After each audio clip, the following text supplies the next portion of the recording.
하나님이 회개할 때까지 아마 기다리실 거예요. 네, 오늘 읽은 본문의 말씀을 가지고 광야에 봄이 온다라는 제목으로 함께 말씀을 나누겠습니다. 저항시인 이상화의 시 빼앗긴들에도 봄은 오는가 라의 시작 구절을 보면 지금은 남의 땅 빼앗긴들에도 봄은 오는가로 시작합니다.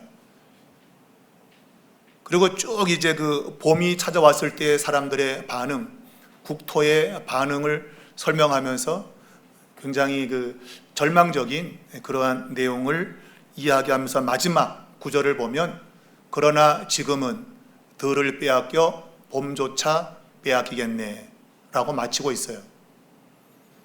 들을 빼앗긴 것도 문제인데 진짜 문제는 봄을 빼앗기는 것, 이것은 거의 절망적인 상황을 이야기하고 있는 겁니다.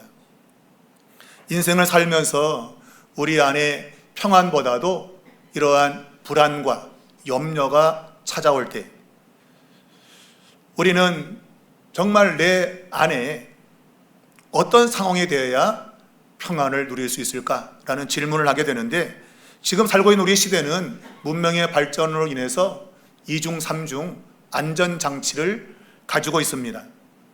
집을 지키기 위해서 고성능 카메라를 설치하고 있고, 그리고 건강을 검진하기 위해서 초정밀 건강검진 시스템을 작동을 하고 있고, 또 거액의 연금과 종합보험 이런 것들로 삶의 안전을 도모하고 있습니다.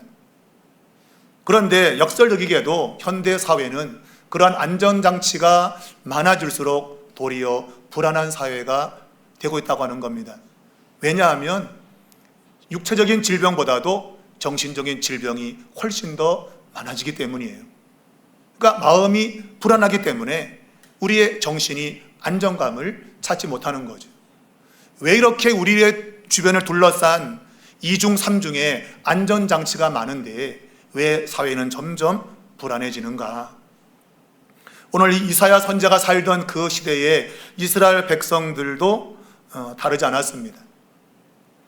아수르라고니 거대한 제국이 지금 턱밑까지 공격해 들어오고 있는 상황이었습니다.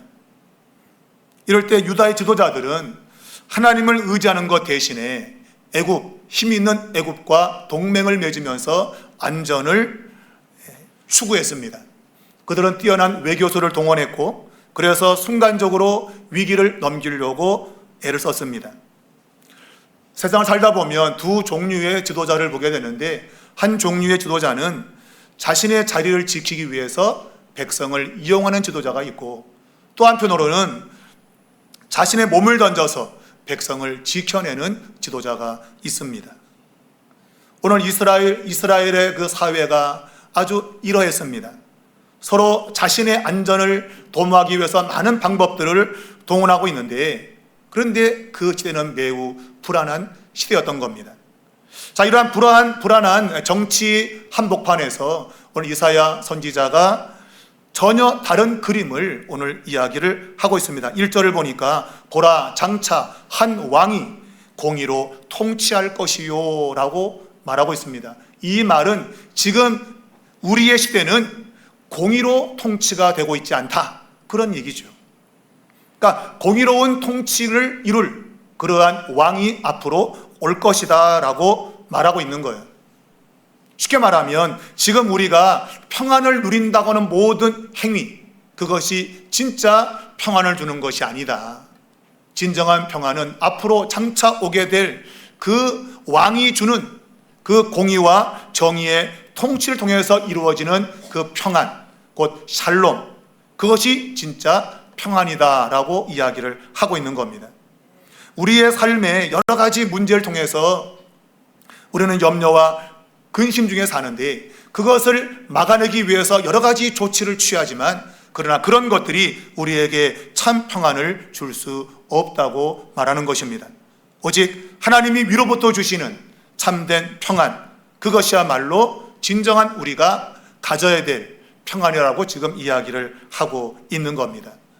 위로부터 우리에게 주시는 그 평안이 여러분과 저의 삶에 주어지기를 소망합니다.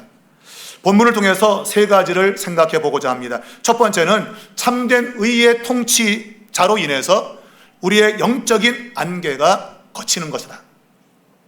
오늘 이 장차 오실 왕에 대해서 2절에 소개하기를 바람을 피하는 곳, 또한 광풍을 피하는 곳 같을 것이다 라고 말하고 있고, 마른 땅의 냇물 같고 곤비한 땅의 큰 바위 그늘 같을 것이다 라고 이야기를 하고 있습니다. 오늘 이 왕을 묘사할 때 이사야 성경을 앞에서 쭉 보면 9장에는 왕의 신성을 노래하고 있어요.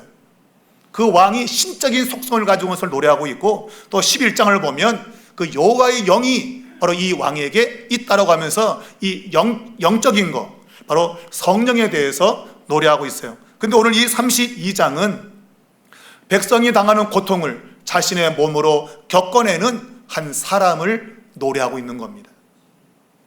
참된 리더십은 군림하는 것이 아니라 광풍을 막아내는 큰 바위 같은 그러한 사람, 백성들을 지키기 위해서 자신이 방패가 되어주는 그러한 사람, 그런 사람이 참된 지도자다, 그렇게 이야기를 하고 있는 겁니다.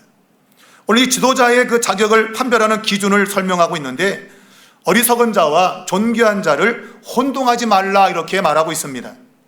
성경의 원어를 보면 이 5절에 어리석은 자라고 하는 것이 나발이라는 단어입니다. 이건 많이 들어봤을 거예요. 나발, 어리석다는 뜻입니다. 또 존귀한 자라고 하는 것은 나딥이라고 하는 단어예요. 그러니까 히브리 글자로 거의 발음이 비슷한, 글자가 비슷한 그러한 글자입니다. 그런데 소리가 비슷하지만 뜻은 정반대인 거죠. 한쪽은 어리석은 것이고 한쪽은 존귀하다라는 의미를 갖고 있어요. 곧 권력을 가지고 인기 있다 해가지고 성품이 없는 자를 우리가 존귀한 자라고 말해서는 안 된다, 그런 얘기예요. 참된 지도자는 그의 능력, 그의 주의에서 나오는 것이 아니라 그가 가지고 있는 성품에서 나온다는 겁니다. 성경이 요구하고 있는 이러한 성품, 백성들을 위해서 자신이 광풍을 대신 맞아줄 수 있는 그러한 성품을 가진 자가 진정한 지도자다라고 말하고 있어요. 그런 지도자가 앞으로 장차 오게 될 것이다. 이건 당시에 유다 사회가 완전히 이 어리석은 자를 존귀한 자라고 지금 높이고 있는 그러한 분별력이 사라진 그러한 시대임을 이야기하고 있는 거죠. 어리석은 자를 존귀한 자입니다, 당신은 라고 말하고 있는 거예요. 그러한 잘못된 분별력, 이것이 지금 유다 사회에 있었던 거라 그런 얘기입니다. 여러분, 이렇게 되는 이유는 이사야 6장에 보게 되면 이미 하나님이 이사야를 사명자로 내보내시면서 너가 가서 말씀을 전해도 그들은 듣긴 듣겠지만 들을 수 없을 것이고 보긴 보겠지만 볼 수 없을 거다. 이미 그들의 눈과 귀는 가려져 있었던 거예요. 그러니 어리석은 자를 보면서도 당신은 존귀한 자입니다 라고 이렇게 분별을 할 수 없었던 거라 그런 얘기죠. 여러분, 최첨단의 장비를 가지고 있는 배가 항해를 하는데 폭풍이 몰아치게 되면 그 준비한 모든 것들이 잘 쓸모가 없어지게 됩니다. 그런데 더 위험한 것은 그 폭풍이 몰아치면서 앞이 보이지 않는 그런 상황, 배를 조종하는 이 항해사의 눈이 앞을 볼 수 없다는 것, 이것만큼 불안한 것이 없는 거예요. 그럴 때 여러분, 등대에서 비치는 한 줄기 빛이 그 배가 가는 방향을 가르쳐주고, 그리고 어떻게 가야만이 안전한가 하는 것들을 통해서 그 배에 안전을 줄 수 있다 하는 것이죠. 우리의 삶에 여러 가지 문제가 생길 때 우리를 옳은 길로 인도할 수 있는 그러한 존재가 올 것이라고 약속을 하고 있는 겁니다. 바로 의의 통치자 예수 그리스도를 예언적으로 말씀하고 있는 거예요. 여러분, 예수님이 이 땅에 오시게 되면 우리 모든 인간의 마음에 영적인 변혁이 일어납니다.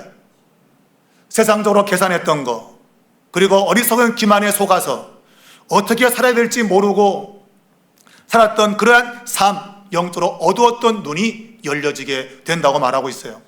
그리고 정욕과 타협하며 살았던 그러한 삶이 영적인 귀가 열려서 하나님의 말씀을 듣게 되는 이런 역사가 일어난다는 겁니다. 그러니까 이사야 6장에서 선언했던 것이 완전히 뒤바뀌는 것이죠. 눈이 열리고 귀가 열리는 이런 역사가 일어나는 거예요. 오늘 본문을 보면 말을 더듬는 자가 분명하게 말을 한다라고 되어 있습니다.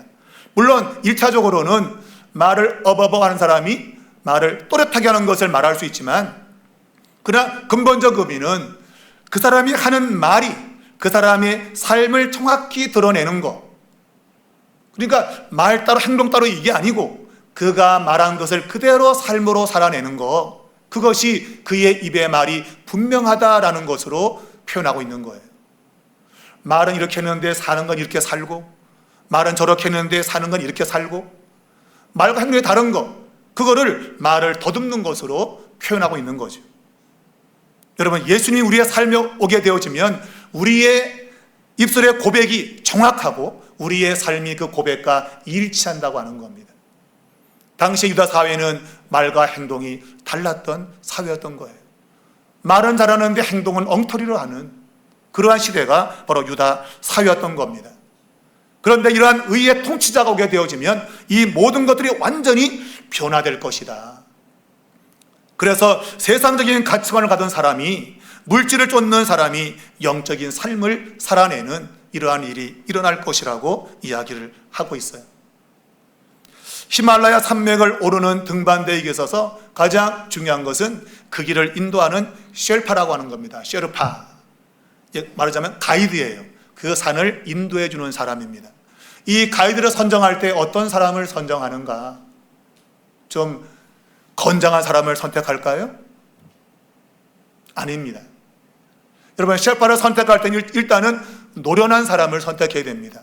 여러 가지 경험이 많은 사람. 그러나 그 가운데 중요한 것은 상황 속에서 문제가 닥칠 때에 그 문제를 피하지 않고 자기가 먼저 그 문제를 대면할 수 있는 사람. 폭풍이 몰아치면 그 폭풍을 피해서 도망가는 게 아니라 먼저 자신이 그 폭풍을 마주치는 사람. 그래서 따라가는 사람들이 그 사람을 신뢰할 수 있어야 돼요. 이 사람 문제 만나면 도망치는 사람이야, 그러면 따라갈 수 없는 겁니다. 그래서 쉘파를 세울 때는 믿을 수 있는 사람을 세우는 거예요. 그러니까 문제가 오면 그 문제를 정면으로 부딪힐 수 있는 사람.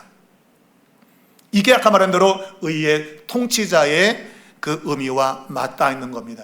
참된 통치자는 자신이 살기 위해서 백성을 이용하는 자가 아닙니다. 도리어 백성을 살리기 위해서 자기가 먼저 광풍, 태풍을 맞는 사람인 거예요.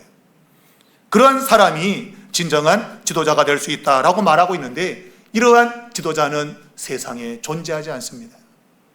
오직 성경이 말하고 있는 참된 의의 통치자는 바로 예수 그리스도 한 분밖에 없어요.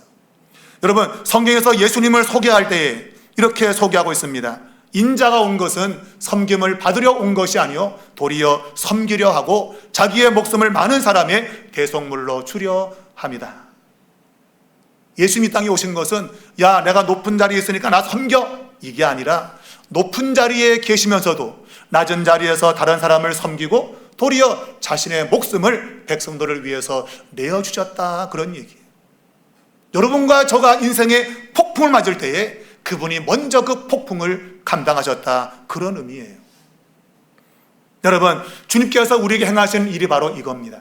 그분 자신이 먼저 인생의 광풍을 맞으시고 우리에게 평안을 주시는 이러한 일을 행하셨다, 그런 얘기예요. 우리가 그것을 알게 될 때 우리의 눈이 열리고 우리의 귀가 열리는 겁니다. 사랑하는 여러분, 주께서 우리에게 행하신 이러한 일들이 우리의 삶에도 나타나야 돼요. 무슨 말인가 하면 내 삶의 주변에 어려움 당하는 사람들, 그런 사람들에게 내가 광풍을 맞아주는 이렇게 든든한 바위가 되어야 된다, 그런 얘기예요. 약한 사람 억압하지 말고 도리어 그 약한 사람의 든든한 기둥이 되어주는 그러한 삶을 여러분과 저가 살아야 된다, 그런 얘기입니다. 두 번째로는 안일한 평화의 가면을 벗는 영적 각성이 있어야 된다는 거예요. 8절까지 해서 이 의의 통치자에서 말하다가 갑자기 이 장면이 바뀌게 됩니다. 9절을 보면 너희 안일한 여자들아 일어나 내 목소리를 들을지어다. 이 안일한 여자들, 그리고 염려 없는 딸들, 이것을 2번 반복해서 말하고 있어요. 이건 당시의 유대의 상황을 이야기하고 있는 겁니다. 곧 유대에서 이 상류층의 여인들이 편안히 살고 있는 그 모습을 이야기하고 있는 거예요. 여러분, 문제없이 편안히 사는 삶 부럽지요? 부럽지요? 누구나 그걸 부러워할 거예요. 또한 정치가들이 머리를 써가지고 탁월한 외교술로 애국과 동맹을 맺고, 야, 이제 전쟁이 나도 우리 걱정 없어. 물론 전쟁이 안 날 테지만 전쟁이 나도 걱정이 없다. 애굽이 우리를 도와줄 것이기 때문에 걱정이 없다. 그러면서 평안히 지내는 거, 이걸 지금 이야기하고 있는 겁니다. 여러분, 이러한 평화, 가짜 평화입니다. 왜냐하면 지금 아수르의 군대가 지금 예루살렘으로 오고 있기 때문입니다. 그런데 그거를 보지 못하는 거예요. 왜냐하면 삶의 좋은 것들에 취해 있는 거죠. 돈도 많아, 지위도 있어. 그러니 야, 내 삶에 어려움 없을 거야, 그런 생각을 가지는 겁니다. 근데 실제로는 아수르의 군대가 지금 턱 밑까지 와 있는 거예요. 오늘 성경이 안일함이라는 단어를 이야기하고 있는데, 여러분, 이것은 게으르다는 뜻이 아니에요. 보편적으로 우리가 게으름 할 때 이제 안일하다, 뭐 대충 산다, 뭐 그런 의미인데, 여기서 안일한 말은 뭔가 하면 위기를 위기로 느끼지 못하는 영적인 무감각을 가리키는 겁니다. 위험이 와도 아, 이게 위험한구나 라고 하는 것을 모르는 거예요. 그걸 안일함이라는 단어로 이야기를 하고 있는 겁니다. 지금 아수르의 군대가 예루살렘 턱 밑까지 와 있는데 굉장히 위기인데도 지금 잘 먹고 잘 살고 있으니 걱정 없다라는 거죠. 위기를 못 느끼는 무감각, 이것이 지금 유대 사회의 모습이었던 겁니다. 그들은 많은 추수를 하고 축제를 즐기며 포도주를 마시고 있습니다. 그리고 그들은 마음껏 자기들이 누릴 수 있는 모든 것들을 다 동원해서 축제를 벌이고 있다고 하는 거예요.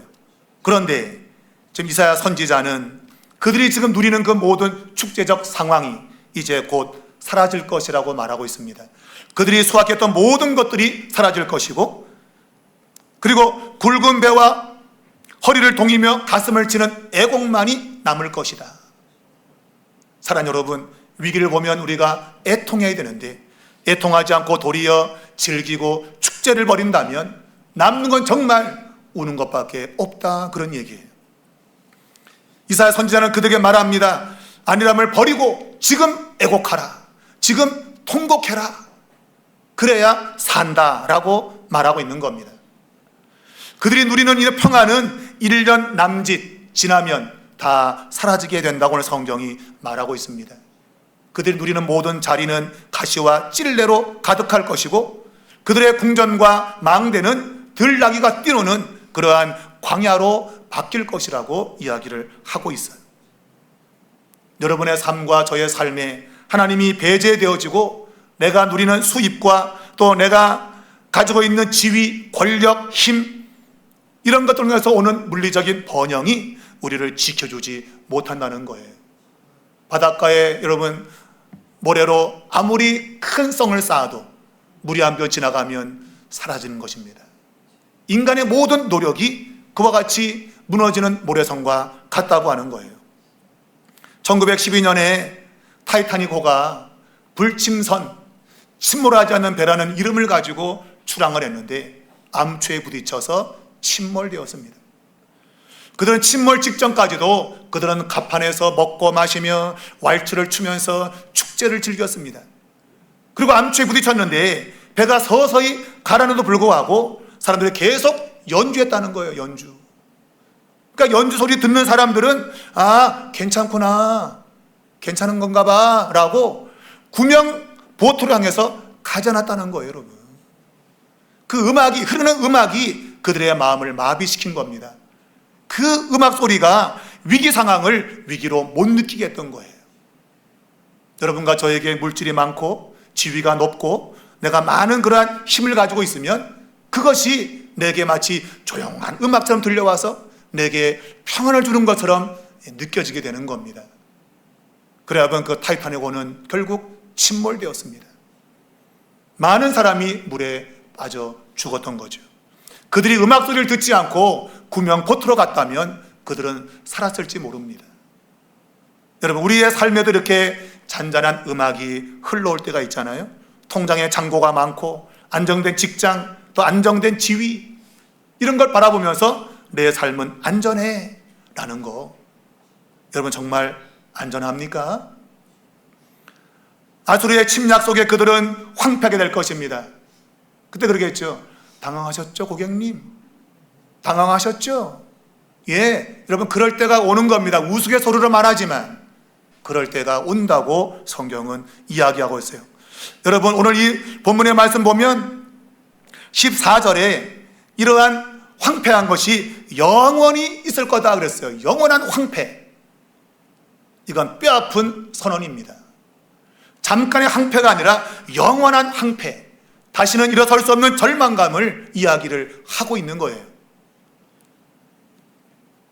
여러분, 이걸로 끝이면 정말로 소망이 없는 겁니다. 그런데 15절을 보면 갑자기 상황이 바뀌어집니다. 마침내 위에서부터 영이 부어진다라고 되어 있어요. 마침내 위로부터 하나님이 성령을 부어주셔서 모든 것을 회복시켜 주실 것이다. 우리말로 마침내로 번역이 되었는데 원래 이 단어는 무엇 할 때까지라는 겁니다. 그러니까 의역을 한 겁니다. 의역을. 그러니까 앞에서 가시와 찔레가 나고 그리고 모든 들나귀가 뛰노는 그런 광야가 되는데 언제까지? 하나님이 위로부터 성령을 부어주실 때까지, 그런 얘기예요. 그러니까 그 심한 고난이 계속 이어오다가 하나님이 성령을 부어주시면 모든 것이 마침내 회복된다, 그런 뜻이에요. 복음성에 보면 마침내 꽃들이 피고 영광의 주가 오시리라. 마침내 꽃이 피고 그리고 영광스러운 주님이 오시는 그런 날, 오늘 이사야의 이 메시지가 바로 예수님의 재림과 맞물려 있는 거예요. 사랑하는 여러분, 하나님께서 은혜의 마침표를 준비하신 겁니다. 하나님이 심판이 있지만 심판이 영원하지 않은 거예요. 분명히 14절은 영원히 황폐할 거라 그랬는데 15절은 영원하지 않을 거야, 성령이 부어지면 회복될 거야 라고 말하고 있는 겁니다. 우리는 여기에 소망이 있는 거죠. 성령이 우리에게 임하면 우리의 삶이 회복이 된다는 것입니다. 제가 서두에 이상화 시 빼앗긴 들에도 봄은 오는가라고 하는 시를 제가 말씀을 드렸는데, 그 마지막 구절, 그러나 지금 들을 빼앗겨 봄조차 빼앗기겠네. 외견상 절망적인 이야기입니다. 그러니까 들을 빼앗겨서 모두가 다 조용하기 때문에 봄이 와도 봄이 안 온 것처럼 느껴지는 걸 말하는데, 그러나 이 시인이 말하고 싶은 것은 들은 뺏겨도 봄은 빼앗을 수 없다라는 거예요. 반드시 봄은 온다는 겁니다. 그러니 대한민국 사람들이요, 깨어나라 그예요. 깨어나라. 잠들지 말고 깨어나라. 지금 들을 뺏겨서도 반드시 봄은 온다. 여러분, 봄을 빼앗을 수 없잖아요. 뺄 수 있습니까, 여러분? 봄이 오는 걸 어떻게 막아요, 여러분? 그런데 봄조차 빼앗길 것 같은 그러한 죽어있는 상황, 그러면 안 된다 이거예요, 여러분. 반드시 봄이 오니 다시금 광복을 기다리자, 광복을 바라보자, 그런 의미를 담고 있는 거예요. 오늘 본문과 깊이 연관이 되어 있습니다. 하나님의 심판이 있어서 영원한 그러한 광야가 되어서 절망적인 순간이 올 것 같지만 하나님은 성령을 부어주심으로 회복을 시킬 것이다. 여러분과 저희 인생에도 이러한 역사가 여러분 일어남을 기대하시기 바랍니다. 성령이 임하시면 여러분과 저의 삶은 반드시 회복이 되는 겁니다. 그러므로 여러분, 먼저 우리가 그 은혜를 이르기 전에 우리의 안일함을 볼 수 있어야 돼요. 나의 영적인 안일함을 제대로 직면하고 하나님, 내 눈을 열어 보게 하시고 내 귀를 열어 듣게 하여 주옵소서. 이런 기도가 있어야 된다, 그런 얘기예요. 여러분, 겸손히 여러분 무릎 꿇고 하나님 앞에 회개의 눈물을 흘리면 그분이 성령을 보내주셔서 우리의 눈물을 닦으시고 우리의 삶의 새로운 역사를 일으켜 주실 줄로 믿습니다. 마지막 세 번째는 위로부터 임하는 성령께서 새 창조를 이루신다는 겁니다. 인간의 교만과 오만 때문에 이 유대 나라는 무참하게 파괴되었습니다. 황무지가 되었고 광야가 되었습니다. 그래서 최종적인 탈출구는 과연 없는가? 성경은 이사야 선지자를 통해서 그 탈출구가 바로 있다고 말하고 있습니다. 바로 하나님이 성령을 부어주시는 걸 통해서 이루시겠다고 말씀하고 있는 거예요.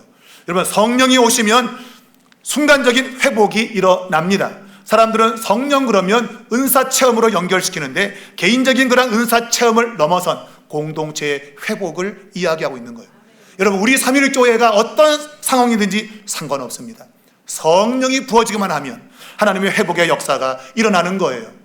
여러분, 개인적으로 성령의 은사를 경험하는 것, 그것도 물론 중요하지만 공동체가 살아난다, 그런 얘기입니다. 사랑하는 여러분, 우리가 인간적인 그러한 생각으로 살던 것이 이제는 하나님 중심으로 바뀌어지는 거예요.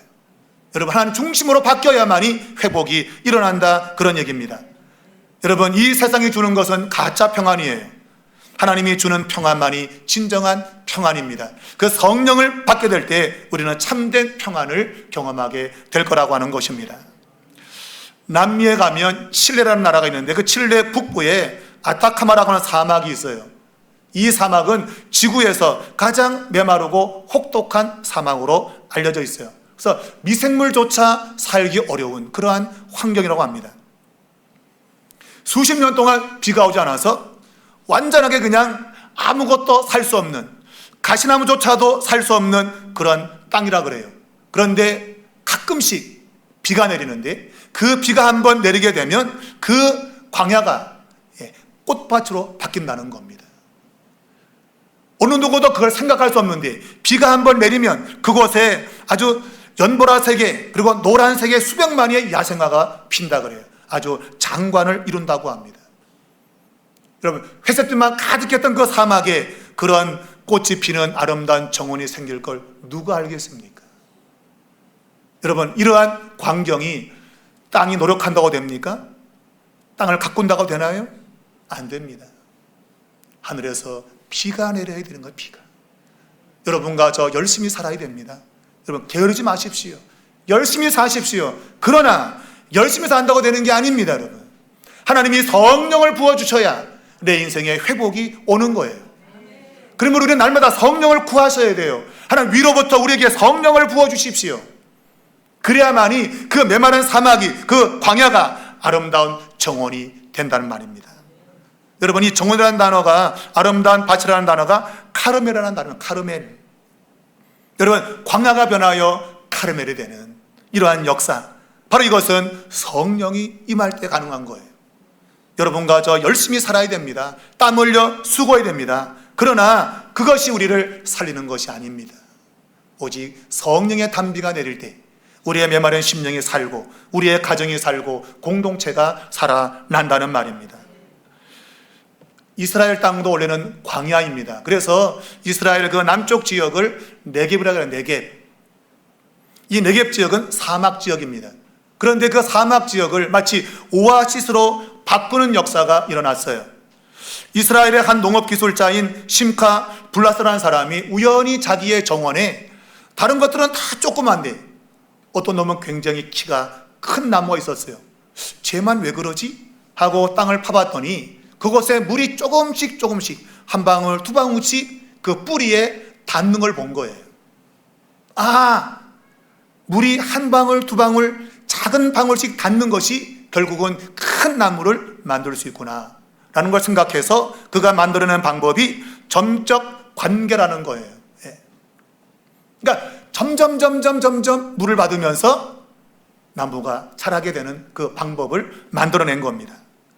여러분, 그 네겝, 그 사막 지역이 이러한 방식을 통해서 지금은 오렌지가 자라고 채소가 자라는 그런 땅이 된 거예요. 사랑하는 여러분, 하나님께서 우리의 인생이 광야 같다 할지라도 성령의 단비를 한 방울 두 방울 떨어뜨리기만 하면 우리 인생에도 아름다운 열매가 맺히는 그러한 정원이 될 수 있는 것이죠. 근데 성경은 뭐라 그래요? 한 방울 두 방울이 아니라 부어주리니. 부어주리니. 여러분, 한 방울 두 방울 떨어져도 그렇게 오렌지가 열리고 채소가 열리는 정원이 되는데, 여러분, 부어준다면 메마른 땅은 살아날 겁니다. 그 지역만 아니라 전 세계적으로 하나님의 놀라운 생명의 역사가 일어날 거라는 겁니다. 여러분, 성령이 임하면 이사야 33장에서 말씀한 대로 광야에 물이 나고 사막에 강이 만들어지는 이런 역사가 일어나는 거예요. 여러분, 내 삶이 어렵다고 낙심하지 마십시오. 하나님이 약속하신 대로 성령을 부어주시면 우리의 삶이 카르멜, 아름다운 정원이 된다. 여러분, 이 약속을 가지고 기다리시기 바랍니다. 성령을 부어주 여러분 기다리시길 바랍니다. 오늘 이 성경 본문은 우리에게 무엇을 의지하는지 질문합니다. 돈을 의지하는가? 아니면 명예? 아니면 권력? 이거 의지하는가? 라고 질문합니다. 또 나는 침몰하는 배 위에 혹시 세상의 좋은 것들에 취해 있는 건 아닌지 우리에게 질문하고, 그리고 나는 절망의 자리에 있는 것은 아닌가 우리에게 묻습니다. 여러분, 답을 하시기 바랍니다. 하나님 성령을 내게 부어주심으로 내가 살아날 것을 믿습니다. 여러분, 이것이 여러분과 저의 고백이 된다면 이제 후반기에는 여러분의 인생이 광야에서 봄이 찾아와 아름다운 정원이 되는 그런 축복이 있을 줄로 믿습니다. 그러한 역사가 펼쳐지기를 주님의 이름으로 축원합니다.